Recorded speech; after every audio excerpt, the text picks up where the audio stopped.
It's debatable here on MLBBro.com.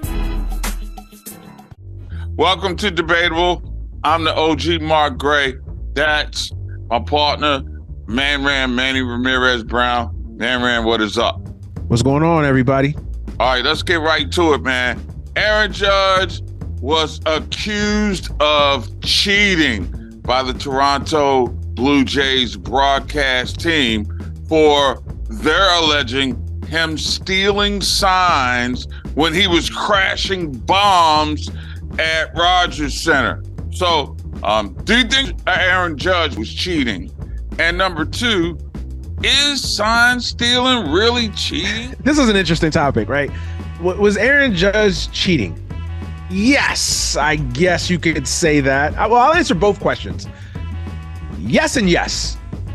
It is cheating.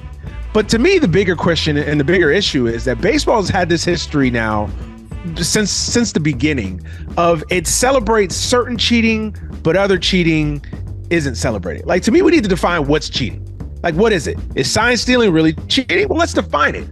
Let's penalize it if it happens. Let's throw guys under the bus if we need to, if it happens, and if it is a real substantive issue that we need to address.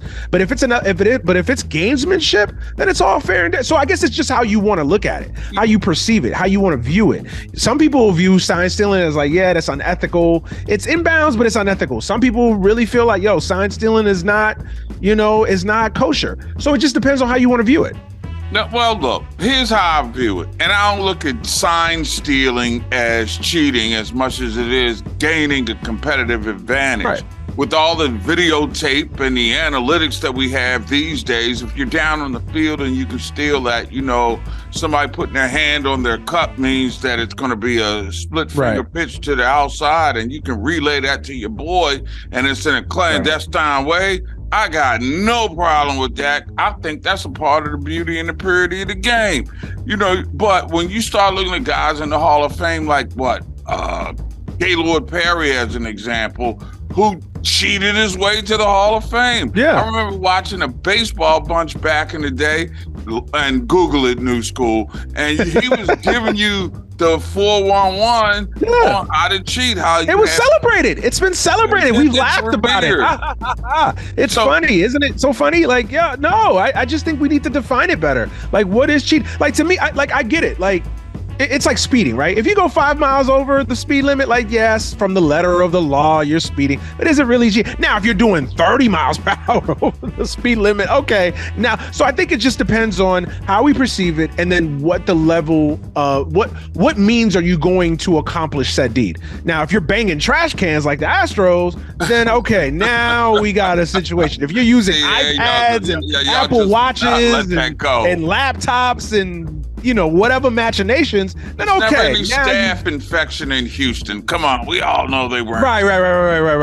Stop. That was good environmental service. And here's another thing. I always love when teams call out the other team for sign stealing when they're losing. It's never when they're up 12-2, right? Hey, Aaron Judge cheated when he was losing 12-2. But here's the bigger issue I got. And Dan Shulman is a great broadcaster. I love him. Great broadcaster. But when you come out of your face and you start alleging cheating, man, that's like tapping into the world of ESPN shenanigans. It's hot take. It's hot take broadcasting. Yeah. But you got to understand, you calling baseball, it ain't first take.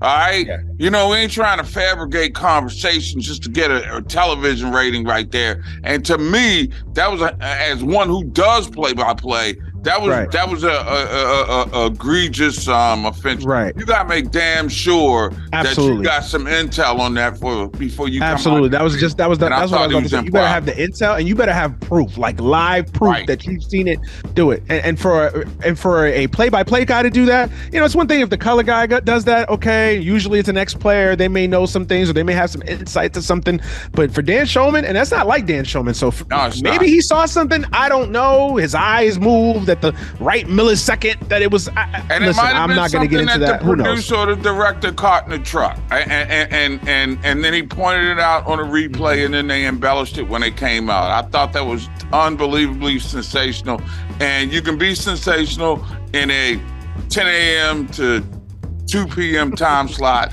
But after 6:30, you gotta keep it real. You gotta be the adult in the room. Indeed. That's debatable for this week. MLBBro.com, covering black and brown major leaguers.